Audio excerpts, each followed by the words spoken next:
Hi. Sprouts తోటకూర ఉడికించిన నీళ్లు పారేస్తే పెద్ద తప్పు చేస్తున్నారు. ఈ నీళ్ళలోనే అసలు పోషకాలు ఉంటాయి. ఈ కర్రీ తింటే బాడీకి డబుల్ ప్రోటీన్ అందుతుంది. ఇంత హెల్తీ కర్రీ మీరు చూసుండరు. సో స్ప్రౌట్స్ మరియు తోటకూర ఆకులతో ఉడికించిన తర్వాత ఈ నీళ్లను పారేయకండి. ఆ నీళ్ళలోనే అసలు పోషకాలు ఉంటాయి. ఈరోజు ఆ నీళ్ళతోనే సూపర్ హెల్తీ కర్రీ చేయబోతున్నాము. ఇప్పుడు వీడియోలోకి వెళ్ళిపోదామా. ముందుగా 2 తోటకూర కట్టలు తీసుకొని ఇలా సన్నగా కట్ చేసుకున్న తర్వాత వాటర్ అనేది బాయిల్ అయిన తర్వాత ఇక్కడ స్ప్రౌట్స్ వేసేసుకొని మూత పెట్టి ఉడికించుకోవాలి. ఇలా మధ్య మధ్యలో చెక్ చేసుకుంటూ ఉండాలి.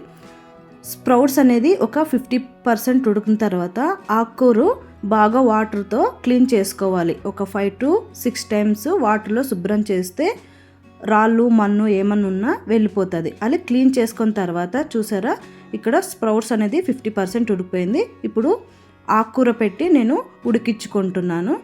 ఇలా మొత్తం అంతా ఆకుకూర పెట్టుకున్న తర్వాత ఒకసారి ఇలా అంతా కలిపేసిన తర్వాత మూత పెట్టి ఉడికించుకోవాలి. దీన్ని కూడా అంతేనండి, మధ్య మధ్యలో చెక్ చేసుకుంటూ ఉండాలి.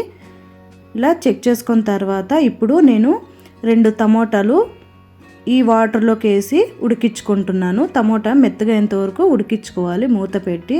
ఇలా చెక్ చేసుకున్న తర్వాత చూసారా టమోటా అనేది ఉడికిపోయింది. ఇప్పుడు సపరేట్ అనేది చేస్తున్నాను.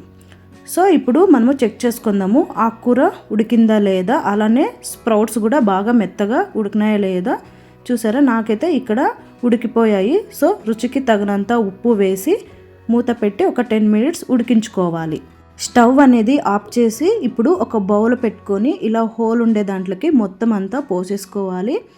ఆకుకూర మొత్తము కూల్ అయిన తర్వాత దాన్ని సైడ్కి పెట్టుకోవాలి. ఇప్పుడు ఒక ప్యాన్ పెట్టి ప్యాన్ హీట్ అయిన తర్వాత పల్లీలు అనేది వేయించుకోవాలండి. ఇలా పల్లీలు వేయించుకున్న తర్వాత అవి సైడ్కి తీసుకొని అదే ప్యాన్లోకి మనకు కారం బట్టి పచ్చిమిరపకాయలు వేసుకొని వేయించుకోవాలి. కొద్దిగా ఆయిల్ వేసుకొని ఇక్కడ ఎండుమిర్చి కూడా వేసుకోవచ్చండి, మీ చాయిస్. అలానే అందులోకే జీలకర్ర కరివేపాకు కూడా వేయించుకోవాలి. ఇలా వేయించుకొని సైడ్కి పెట్టుకోవాలి. ఇప్పుడు మిక్సీ జార్ తీసుకొని మనం ముందుగా వేయించుకున్న పల్లీలు కూడా వేసి అందులోకి ఒక 5 రెబ్బలు వెల్లుల్లి కూడా వేసి అందులోకి కొద్దిగా ఉప్పు వేసుకోవాలి. ఉప్పు అనేది ఆల్రెడీ మనం ఆకుకూరలోకి వేసామండి. ఇక్కడ ఒక 1/2 teaspoon మాత్రమే వేస్తున్నాను నేను. అలానే 1 స్పూన్ కారం కూడా వేసి మిక్సీ పట్టుకోవాలి మెత్తగా. దీన్ని బౌల్లోకి సపరేట్గా తీసేసుకోవాలి. ఇలా తీసుకున్న తర్వాత అదే మిక్సీలోకి ఇక్కడ నేను పచ్చి కొబ్బరి యూజ్ చేస్తున్నాను. మీరు ఎండు కొబ్బరి అయినా వేసుకోవచ్చు. పచ్చి కొబ్బరి వేస్తే టేస్ట్ ఇంకా చాలా బాగుంటుంది.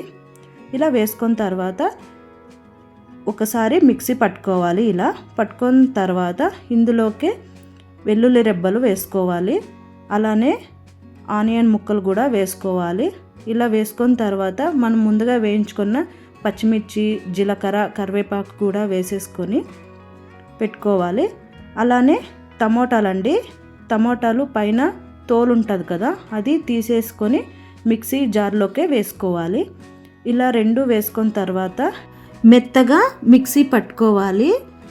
ఇలా పట్టుకున్న తర్వాత మనము కొత్తిమీర తీసుకొని కొత్తిమీర కూడా వాష్ చేసుకున్న తర్వాత మిక్సీలో వేసి దీన్ని కూడా మెత్తగా చేసుకోవాలి. ఇలా చేసుకొని దాన్ని సైడ్కి పెట్టుకోవాలండి. ఇప్పుడు ఆకుకూర ఉంటుంది కదా, ఆకుకూర అనేది కూల్ అయింది. సో ఇందులో వాటర్ ఉంటాయండి, వాటర్ని ఇలా పిండాలి. ఎక్కువ పిండొద్దండి, మరీ గట్టిగా ఉంటే బాగోదు. లైట్గా పిండి ఒక ప్లేట్లోకి మొత్తం అంతా పెట్టుకోవాలి. ఇలా పెట్టుకున్న తర్వాత వాటర్ ఉంటుంది కదా, ఆల్రెడీ మనము టమోటాలు వేసున్నాం కాబట్టి కొద్దిగా చింతపండు వేసి నానబెట్టుకోవాలి.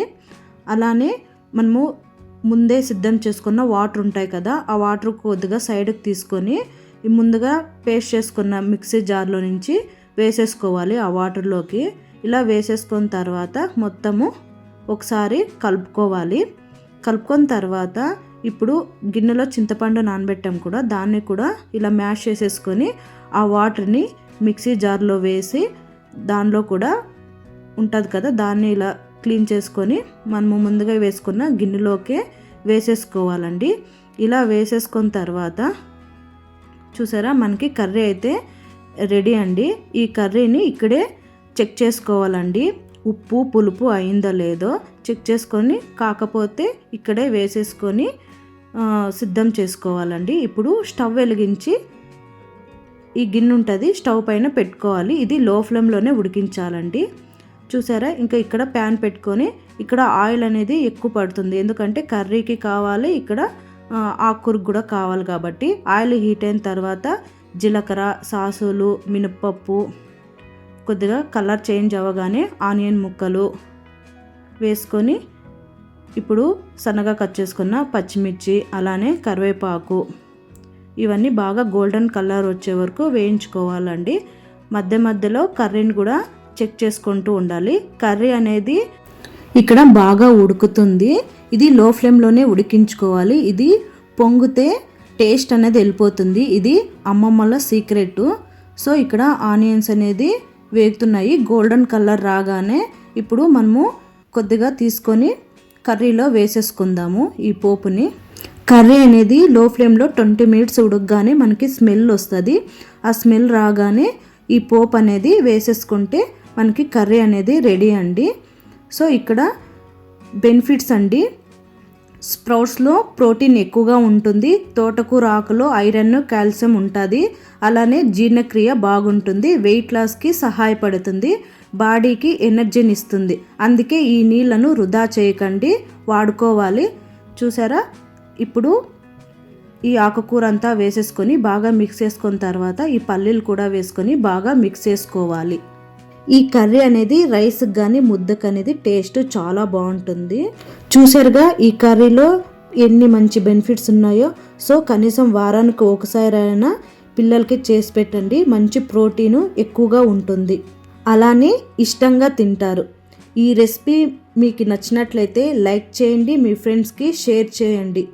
ఇంకా ఇలాంటి సూపర్ రెసిపీ కోసం మన ఛానల్ని సబ్స్క్రైబ్ చేయండి. మళ్ళీ మరో కొత్త రెసిపీతో కలుద్దాం. Thank you.